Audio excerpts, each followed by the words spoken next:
The church is like a fuel station, but it's funny that when after we have fueled our car, we just keep driving inside the fuel station when the highway is open. So I want Christians drive into the road. The church is the fuel station. Your tank is full. Please hit 160 on the main road. My name is Mr. Dehniece Tokudo. Mr. Dehniece for short. For the brand's sake, I'm going to maintain Mr. Dehniece. I'm an audio consultant. I am still a performing musician on the bass. I belong to the Top Tones band. I also am an audio engineer, music producer as well, content creator on the side. And in fact, everybody is a side. The side hustle is content creation. So I'm part of the stream of people that do this for a living. And I speak at events to motivate young people as well to become better, because we all are irons sharpening each other to become sharper so we can cut a lot more with less energy. So that's who I am. I would say I wouldn't say I've been from grass to grace. I'm basically still having my grace moments. I've always been in grace. In the sense that I started public performance of music in 1993. I was barely 13 years old, and I performed the drums at churches, at events, and got paid. So in 1995, I learned how to play the keyboard and was playing it professionally as well. And in 97, I ventured into playing the bass. In 99, I touched the saxophone. Felt like I gave myself 2 years each on every instrument before I switched, since I knew the fundamentals of music, so I could switch instruments. But I fell in love with the bass after I came back to Uyo in year 2000 to start the University of Uyo to do physics. I got an admission to do physics, so I continued with the bass. The bass paid a couple of my bills, so I stuck with it since it was the funding instrument. Then we used that word was one funding my education as well. But my mom tried, and in my language, I said, so at the point she couldn't, so I had to take over with the bass, and it was easy up until my aunt, Dr. Margaret King, sent me some money from her foundation that she has in the US. In, I think it was 2004, she sent me that money, $2,000 then. Then a dollar was 135 naira. So I had 270,000 that I could play with. But initially, we were supposed to just buy fairly used pianos and teach people in the school how to play. Establish a school, a music school, and teach people how to play music, piano, and that stuff. But that was supposed to happen in my house. So I just got the nudging that instead of doing that, why don't you just start something really, really solid? So I moved out of my mom's house. 210,000 paid my house rent, then the studio venue rates. So I moved 60,000, took it to Lagos, bought a fairly used piano, added some money I saved up to get me an acoustic bass, and I had my own electric bass with me. So I had 2 bass guitars, 1 piano, and a house. That's how Audio Factory, then it was Perfect Pitch Music Institute, started. And with many thanks to the people who supported what I did, and the fact that my voice was really, it sounded really good, so I could do jingles as well. So on the side, I could do, digital stuff. I learned how to do production with Live Tone Studios with Apostle Manuel Con. So somehow the experience of having to deal with audio, plus the fact that I was directly performing as a musician, I just put all of them together and I could teach music. So that's how the whole Audio Factory thing started. Then we rebranded in 2006 after a couple of friends showed up and Just why don't you just rebrand? They're like, I saw the need, and we rebranded to Audio Factory from Perfect Pitch Music Institute. So our first venue was 123 Biaka Road in New York. When we began, had a couple of people. I had lots of people who are industry greats at this moment. They were all played together.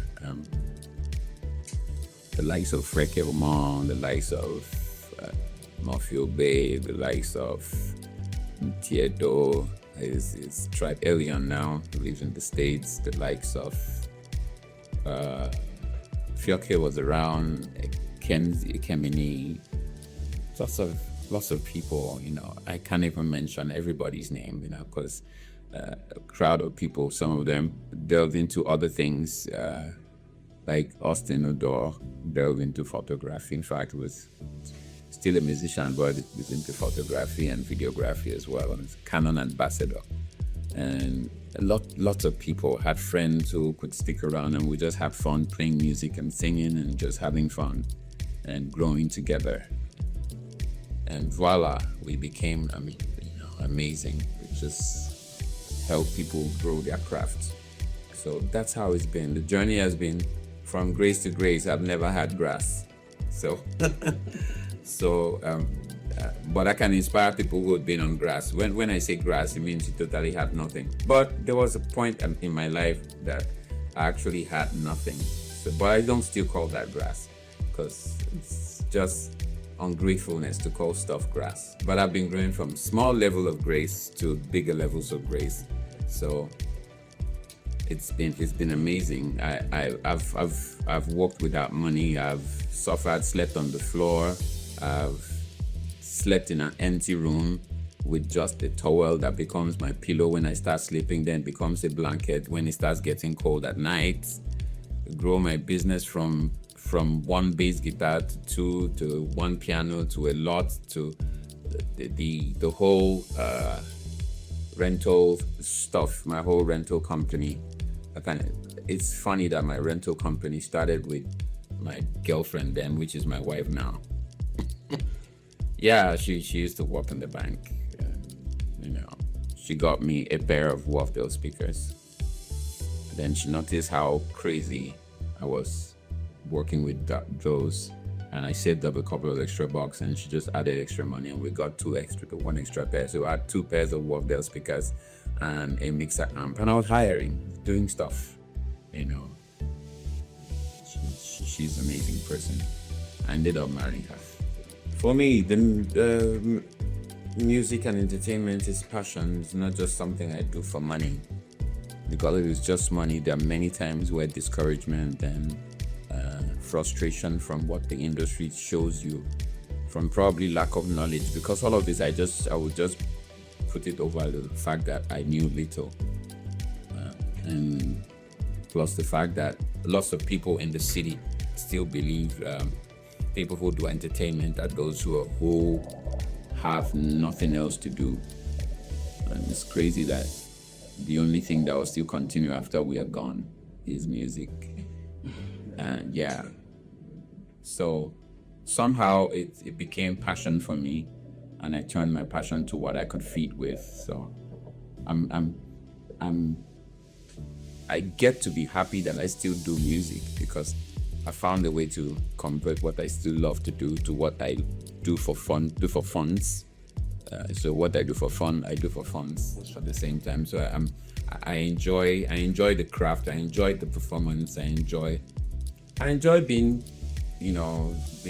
clapped for at the end of every performance too. So it's not like so I still perform even at 45. I still perform. I performed this morning. So it's for me, it's fun. And the reason why I'm still here is because this is who I am. I would talk like the Black American. This is who I is. This is me. This is what I've become. And I don't think I'll stop playing.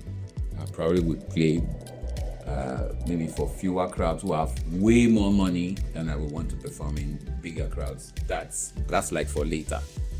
But for now, I'll still like the accolades of the young people and people who are not in my generation, the Gen Zs, the Gen Alphas, the Gen you know, the millennials. I still love the company.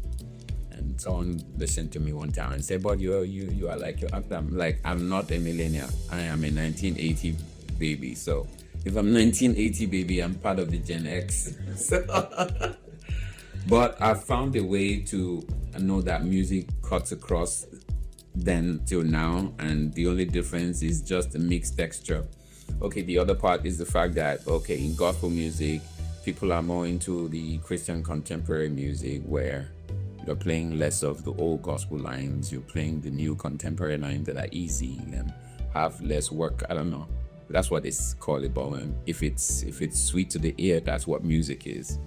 If the people appreciate it, bro, don't just do what is nice, do what can be sellable as well. What can be sellable, keep food on your table. Then you can do what's nice for you for posterity. But in trying to do posterity, don't die of hunger.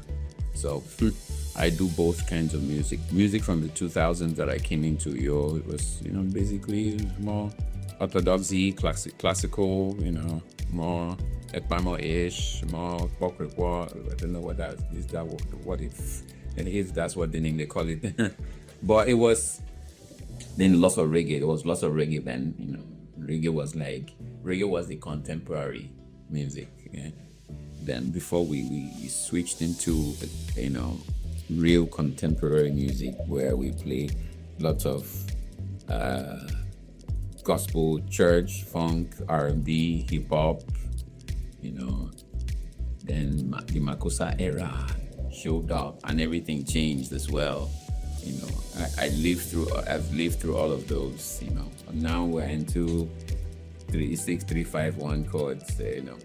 I don't think it's hard for anybody to do this. It's not a secret. It's just something that I love to do. Secondly, I figured it early that the only way to live through your lifetime is to have pieces of you in your younger self. Let me use that word, meaning helping somebody become himself. Somehow, when they tell that story, they can't erase the fact that you mattered as much as their lives mattered. You mattered in their story as much as their story wants to be told or gets to be told. Your name gets to come up in the storyline. Like, there's one time I had a fight with someone, not like a physical fight. We had some misunderstanding, and I said to the other person that was listening, he said, this guy asked, okay, the person asked me, so this guy, what about this guy in your life? So now that you guys are not in good terms, I said, well, the good part is that there's a big chunk of his life that he cannot erase, except he wants to erase that part. And because if he erases that part, that's the only part he's going to that's the only way he's going to erase my influence over his career. A chunk of his life, I was influential. I was something that he could use to become. I like to leave pieces of myself in people, help them do whatever they want to do. Because that's the only way Jesus was relevant, is that he did stuff that his news got carried to the next generation. Somehow he did something that affected somebody in the other generation that told you in this generation, and you are going to also transfer into the other. So somehow he leaves pieces of himself in every generation. To outlive my own personal lifespan is to make sure that I help as many people as I can. And sometimes I fail. That's what some people don't know, that I forgive myself and start again. And if I see another opportunity, I get to do. I'm not going to take away all your burdens, but I would be instrumental to helping you see that it takes time. If you have time and patience and focus, you can become what you wanted to be or what you've designed your life to become. Because if you see, you become. That's what the scripture even says it. As a man thinketh in his heart, so is he. So if you see what you want to become or see yourself becoming something, you actually would become it. So mine is to ask questions like, what do you see? And in the course of you seeing stuff, I'll probably just help channel your vision, to seeing the possibilities in those areas. And if I can put in a good word for you in people who are in those areas, if I have those connects, because I'm not connected to everything, but the ones that I'm connected to, other people can also benefit. For you to say a musician is a professional musician, it means that's his profession. Because some people say they think professional, their performance is performance that is top class. No, it means that's your profession. That's what you do. That's what you're known for. That's like your job. And if it's a job, jobs get to pay. I don't mind musicians who play for free in churches. It's totally fine. That means you have some other thing that is your profession. So you are just a music enthusiast. You are a volunteer in the music unit. But there is just as much as you can go with the enthusiast energy, with the volunteer's energy. There are places you can reach with that energy. For a church who is steamed on excellence, who is steamed and stemmed on excellence, you would want to require professional musicians to be on your team, that you don't have to worry about the music delivery, as in you think the professionals get to make it happen for you. So those things don't come cheap. If it's got to be professional and high class, then professionals should handle it. And professionals take those work as profession, and they get to be paid for their profession, because that's probably what they do for a living as well. They might have other things as side hustles, because sometimes just one profession doesn't cut the bills, especially not sometimes. In Nigeria, one profession cannot cut the bills. So you have to have side hustles on the side to help maintain the 5 or 6 streams of income. So I think I would not like to argue with whoever says musicians in church should not be paid. Provide them a profession that pays their bills, then let them play the music for free. But if you have not provided them anything that helps them sit together, like what I tell people when they come to me for consultancy and stuff, I said, the reason why I get to put some money on my consultancy is the fact that if I have to sit and have that conversation with you on some level, on a professional level, then I have to forgo many other things to have that conversation or have that oversight over a project or whatever you're doing. So if I'm going to have that oversight, it means I'm going to turn down a lot of other things I'm supposed to do that will probably pay me. So if you don't want me to do those, I would have to do you by you paying me. I will make sure I do what you want me to do when we have discussed a value exchange that will be almost, let me not say almost, as we commensurate with the time I'm going to be spent. It's me that is putting the value on my time. So that you see where the discrepancy is. So when you say, oh, so this is how much they should be paid. No, I cannot tell you how much your church musician should be paid or the people who work for you should be paid. Yeah, the value of what they do should determine how much you provide as financial remuneration or financial, profit for them in the course of the activity while they work for you. So I'm not arguing with anyone. You might come up with a different point of view to say, oh, this should be negated.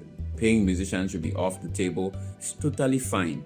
Make sure that the musicians that are on your table are gainfully employed and they are totally doing fine. And if you notice, the ones that are gainfully employed in other services and things rarely have time for the music, because everybody gives time for what pays the bills. So if you want them to give time to this profession, then somebody's got to pay for time. There has to be a value exchange. The architect that designed the church didn't do it for free. The mason and all the guys that worked to build the church did not do it for free, and most of them came from the church sometimes. So why should the musician who would spend hours? I know how much I spent in materials even when I've become good at what I do, what I have to maintain this level of musicianship is having to listen to way more young people who have more time for practice, and they sit down and practice more things and sit down and break it down for me. Mine is to go get into that 3-minute video or 2-minute video and sit back and refresh my memory and add to my repertoire for my performance. So it takes them time to come up with those things that make us watch. and learn or get them to play.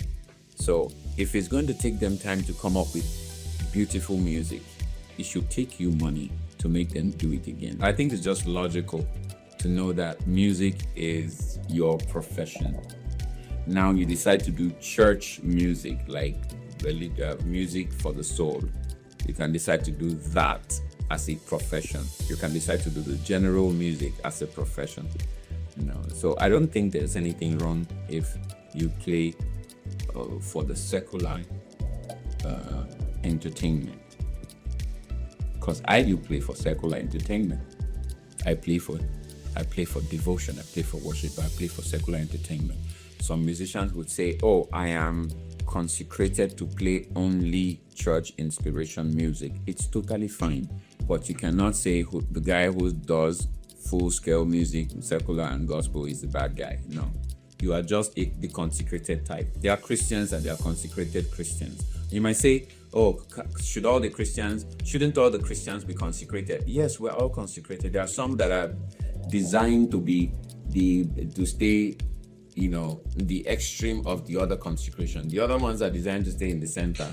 They're just musicians. I get to see people argue that no, okay, if you are playing for church, you cannot play in the secular sphere. I'm like, no. Music for children, the music for church and devotion is different from music for inspiration. But all of them have to be created, or the world is going to be sick. So if we leave the creation of music of inspiration to the guys who are only in the secular part, that's where you get to hear songs that don't inspire children, hear songs that don't inspire parents, and somebody wants to sing about his father, and he's a church musician, will probably not want to do it because singing about your father, like your earthly father, is not devotion to God. Or singing about children, singing about the love of a man and a woman, singing about the love of God to man, singing about the love between man and man, as fellow men, not the gay men, fellow men, like law of singing about love, singing about compassion, people having to be kind to another, empathy.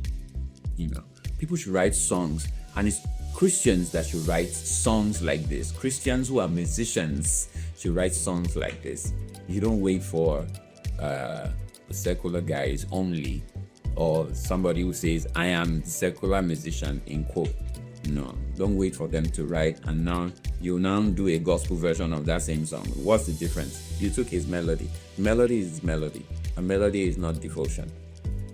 Melody is melody. Music is music. If it's sweet to the ear, if it has melody, if it has harmony and melody and it's sweet to the ear, it's music. So I think Christians should do music that can cut across both. The reason why Christians are shying away, making the availability of secular music to be more vulgar. Secular music becomes more vulgar because Christians are not writing. If you write and know the safe spots in speech, in communication. So when Christians don't write, we can see songs that are really terrible now because secular guys are writing for entertainment. That is not mentioning Jesus' name or God's name. So if the song doesn't mention Jesus' name or God's name, it doesn't become religious. But you can tell a religious story by not sounding like a religious song. So somehow, I think if Christians understand that the mandate of making music, getting the preservation of music for the future is on us, you will write more secular music so that we can have more of Christians writing secular music that will infiltrate and reduce the number of the vulgarities that is in secular music now. So that's what I think. The church is like a fuel station, but it's funny that after we have fueled our car, we just keep driving inside the fuel station when the highway is open. So I want Christians to drive into the road. The church is the fuel station. Your tank is full. Please hit 160 on the main road. I think the ball is in your court as an Akwa content creator. Let me use that word. Music, arts, content creator from Akwa Ibom. The ball is in your court. you got internet, you got what you do, you have. Now you don't wait for investors. And investors used to want to come when they see. Investors can only invest money into stuff that is working. So if it's not working, nobody's going to put money into it. So just make sure that whatever you have as gift works. Put it in the eyes of people. Choke people with it. Because we are safe. We are not blowing our trumpets. That is why we don't get investors. The people who blow their trumpet, even if doing crap, get attention. If I mention this guy's name, you'll be angry. I watch his content. I'm like, in the world, what in the world am I watching? He just streams and everybody's online streaming with him. He's just doing himself, and everybody resonates with him. So why don't you do you? People are going to resonate with you. Do you long enough. The problem is you think when you do you today and by next week you should have 10,000 followers. I don't have up to 10,000 followers, and in fact I really don't. It's not a vision. I must not have 10,000 followers. If I have, beautiful. If I don't, I'm okay. But the idea is, if you're a musician and you might need the numbers as a musician and content creator. So go ahead, keep doing your thing till it enters the eyes of the right guys. Because until it enters somebody's eyes that can put money on your gift and move it to the next level fast. But you can't say you don't have the next level in your hands. You got an Android phone, you have an iOS phone, you have a tripod stand, you have a ring light, you have a microphone. Get your craft to the world. You have an internet space that you can play with. There's social media right now. So if your excuse is invalid, I cannot have sponsors, I don't have people putting money in what I do, blah, blah, blah, blah. That's an excuse. Just go away with your excuse. In fact, you are choking me with your excuse. Get your gift to choke people, put it in people's faces. Let us know you can sing. Let us know you can talk. Let us know you can think. Let us know you can cram. Let us know you can even dress. Let us know you can dress so fast. Let us know you can cook good. Let us know you know mathematics. Let us know you speak English good. Let us know you speak other languages. Let us know you can mimic somebody. Let us know you're good at comedy. Let us know you're good with music. Let us know you're a Christian. Let us know you can pray and God listens to you. Do you know?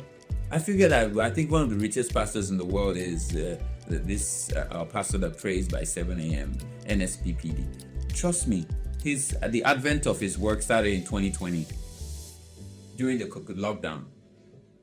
He just was the first person who was doing that thing, and not like he was the first person who was praying 7 a.m. or there were other people, but he took it a little step further.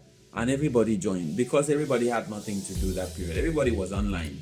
So somehow he stole the space and became the first guy that everybody. And somehow, when you're consistent in what you do, God blesses it. God just blessed him with the crowd of people that he gets to bless right now. So I don't have a problem with you having a gift. I have a problem with you having a gift and thinking I should come and put money on it for it to grow. No, grow it by yourself. There are documents online that you can get for free that can grow your gifts. There are documents online that you can get for free that can help you grow your social media and have lots of access to people, because now the world is reduced to a small kitchen. So everybody's everywhere on the internet. If you're looking for anybody, they're on the internet. There's somebody who knows somebody on the internet. Send a DM. Sit back and send lots of DMs to people telling them about what you do. At least out of 1,000, 3 or 5 will respond. And when they respond, you're going to get positive results if it's what you're trying to render a service or sell a product. And make sure your product is good, because the problem is you bring shabbiness to the world and think they should quickly jump on it because you saw somebody do something that is close to that. You do a weaker version of what the person did and want better. Sometimes people look at stuff like, oh, this is crazy. So I think nobody has an excuse of it. Okay, I don't have money to invest in what I have, my craft. I think people who say I'm expensive don't know value. They don't know the worth of whatever I'm giving or what they are requesting for. If you say I'm expensive, if you say I do stuff that is expensive, I think what I'm doing is top notch, so I put a value on it. And there are some people that I get to look at them and go, I see the energy around you, the aura around you, and like, I should put some energy on this guy. He's going to be popular soon, or he's going to break even soon. And if I don't feel that, that is totally a God thing, and it's not written on the people's faces. And I don't do it to everybody. And I look at your face and I feel a God thing tell me, oh, this person, you should do stuff for him. And so it's basically that there's no signature for me to choose from. There's no templates for me to choose the people I get to do stuff for. So it's you might say I'm expensive. I just consider my time is, if my time is worth spending on doing that thing, I'll probably put some financial value on it. On my time, so that I can sit back and do that stuff to the excellent level that you expect me to do, because I'll spend time to deliver excellence. I don't want to take your money and do you shabby. I want to take your money and give you more. I always under promise and over deliver. I try to always under promise and over deliver.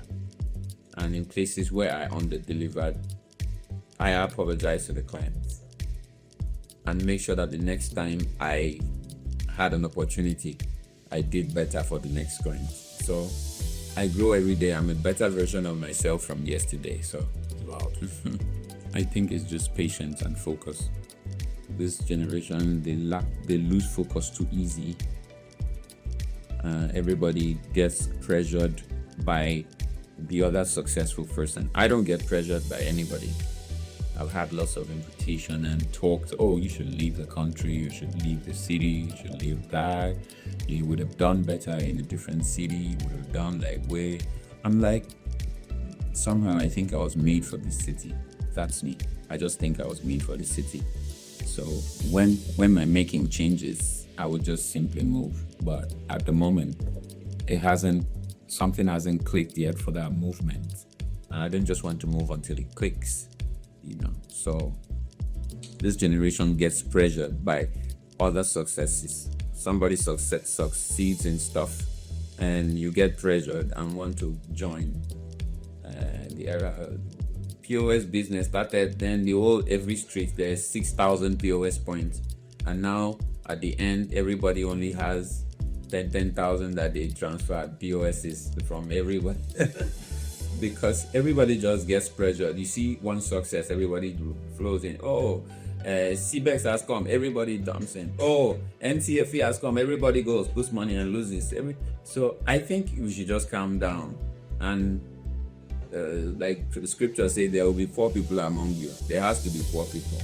Everybody won't be rich. You decide to be rich, but don't give yourself so much pressure that you can't handle.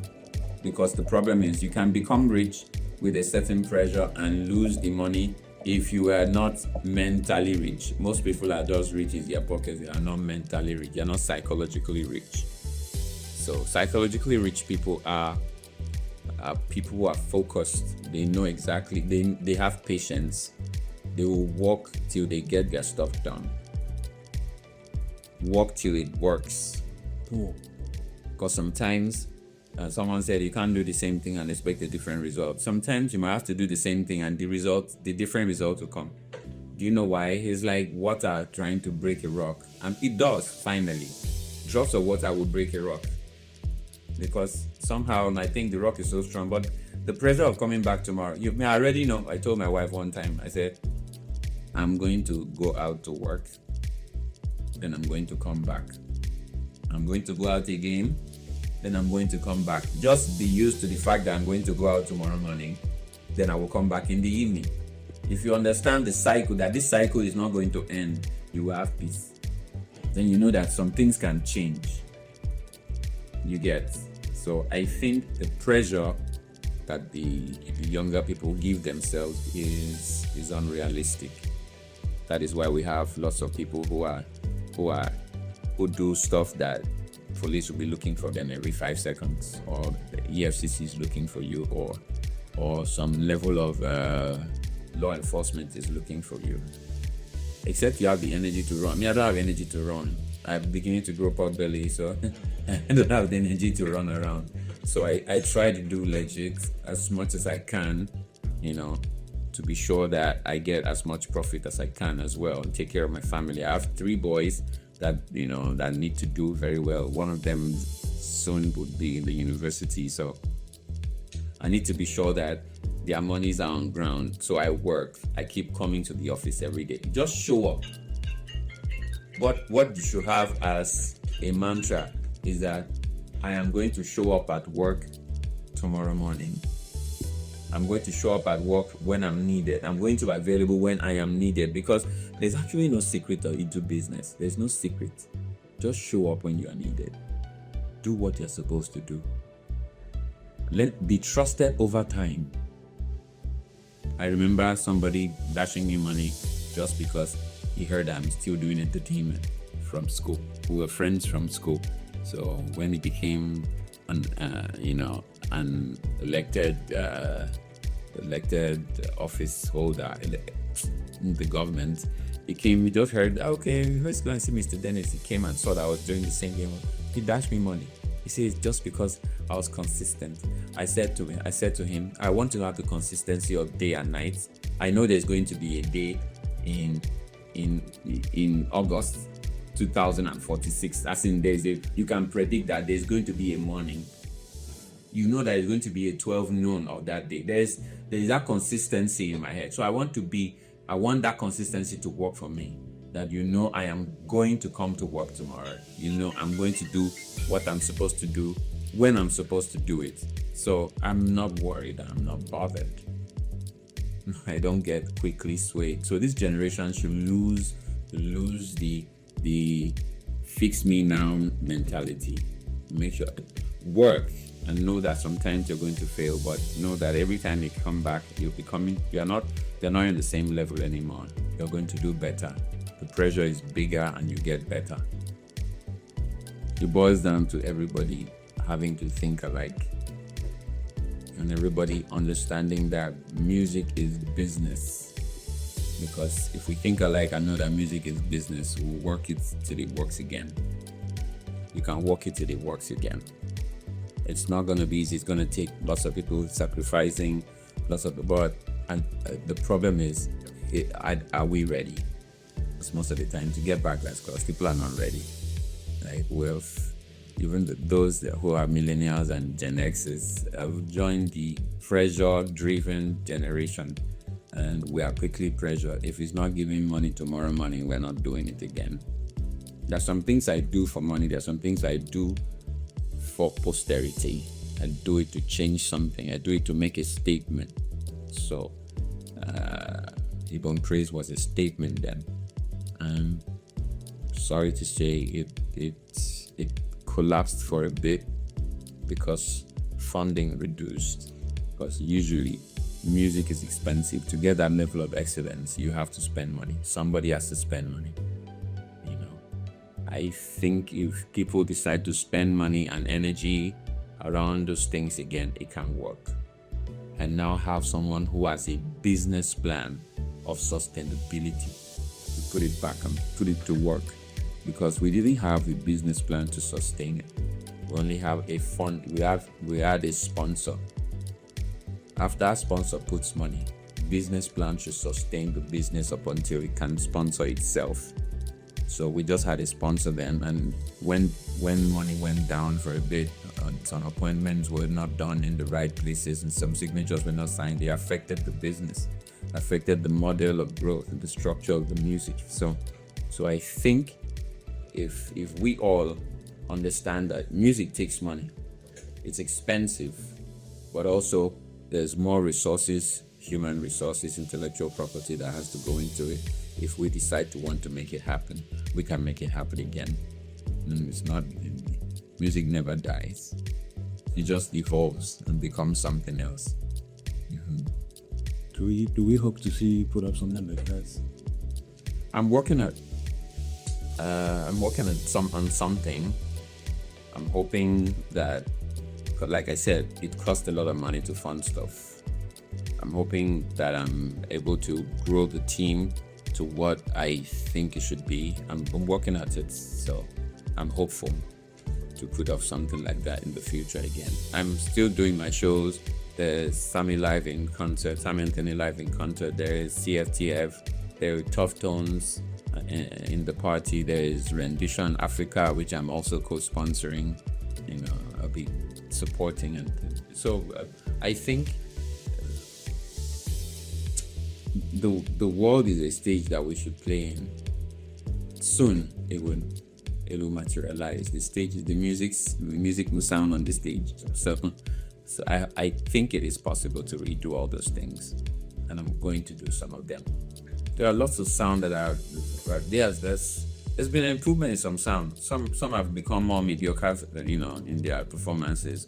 But I think it's normal stuff for every community. There is a low level, there is the middle class, and there's the high class. The city is actually seeing all of those at the same time. So the good part is that ours is to enjoy the class that we belong to, and to try to see if we can pull up one or two people from the lower class up to where we are, so we can have more people, so that it doesn't become lonely at the top. So I think the music, now people understand that writing is not just about reading scriptures and reciting them in different melody patterns. Now there's rhyme scheme, there's people sitting back and getting metaphors to write with. The stories are coherent. The music is better now, and the sound is even better. Why I mean so, in the early 2000s, 90s, 80s, 90s, early 2000s, where people had to mix, and it sounded so harsh and too much grits in the mix, because most of the mix engineers then had something we called cocaine ear. Cocaine ear is where people who are a little high on substances now having to listen to music to mix. When you have steroids in your system, high frequencies are hard to hear. So people, in the course of mixing, they increase so much of the grades in the music. They forcefully put distortion in the mix so that they can hear that extra growl in the high ends and stuff. But now people are coming down. There are plenty people who are going into mixes who don't do substances, who don't go with lots of steroids. So the music is becoming more softer, but still has energy.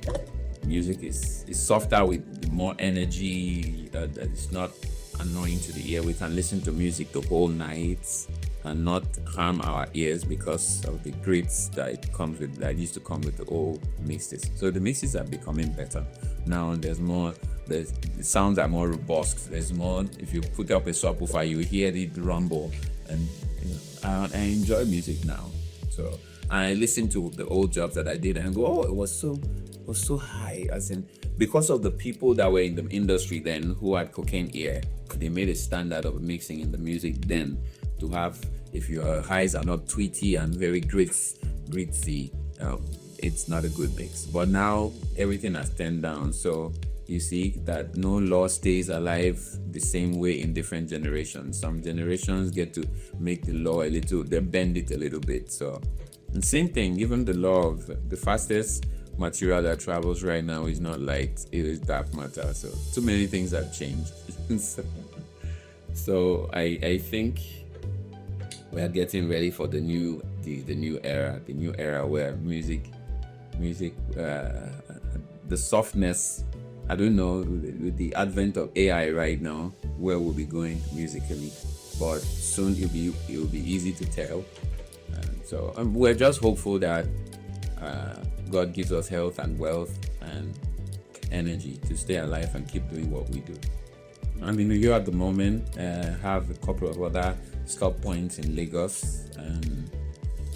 I'm in New York at 35 Paul Bassi Global Audio Factory. This is a story building, up and down, upstairs and downstairs, where we do business.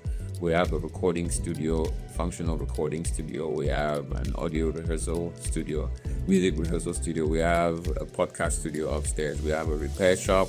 We have maintenance outfit. We have a video editing suite. And we have a control booth for jingles for people to just sit back and chill as musicians. We're working on a lounge for musicians and on creatives as well.